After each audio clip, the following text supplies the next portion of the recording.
Plusieurs des joueurs stars de l'équipe des Lions de la Teranga, dont Sadio Mané, ont lancé des appels au calme alors que le Sénégal est le théâtre d'émeutes meurtrières après la condamnation d'Ousmane Sonko.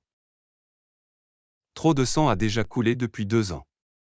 Il est essentiel que toutes les parties prenantes de la nation unissent immédiatement leurs efforts pour retrouver la paix, écrit Sadio Mané sur Instagram, dans un post publié vendredi soir avec pour illustration le drapeau du Sénégal. L'attaquant vedette et buteur des Lions appelle à préserver notre jeunesse au Sénégal, notre première richesse. Comme lui, plusieurs stars de la sélection de football du Sénégal ont appelé à l'arrêt des violences, qui ont fait 10 morts dans le pays après la condamnation jeudi 1er juin de l'opposant Ousmane Sonko.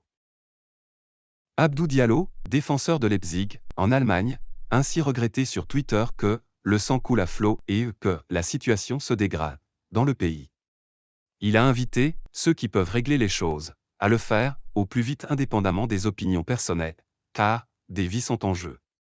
J'attendais le procès pour la grosse affaire qui secoue le Sénégal dans l'espoir d'enfin y voir clair. Et finalement, c'est tout l'inverse. Je n'y comprends rien alors que c'est tout ce que je demande à l'instar de beaucoup de concitoyens, a encore ajouté le footballeur.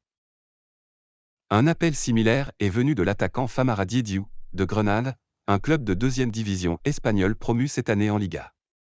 Il s'est dit sur le même réseau social, pour le calme et la paix, au Sénégal, qui a toujours été un pays de référence en Afrique mais surtout dans le monde. Trop de sang coule, le sang de nos propres frères, regrette-t-il. Ousmane Sonko, arrivé 3e à la présidentielle de 2019 et opposant au président Macky Sall, a été condamné jeudi par une chambre criminelle de Dakar à 2 ans de prison ferme pour avoir poussé à la débauche une jeune femme de moins de 21 ans. La Cour l'a en revanche acquitté des charges de viol et de menaces de mort pour lesquelles il était jugé.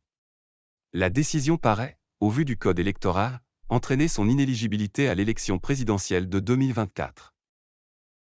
Ousmane Sonko n'a cessé de nier les accusations en criant à la machination du pouvoir pour l'écarter de la présidentielle. Les violences entre jeunes et forces de l'ordre qui ont éclaté après le verdict ont officiellement fait 10 morts. Une vingtaine de civils avaient déjà été tués depuis 2021 dans des troubles largement liés aux ennuis judiciaires d'Ousmane Sonko. Merci d'avoir suivi cette émission. N'oubliez pas de partager massivement cette vidéo et de vous abonner. Merci et à la prochaine.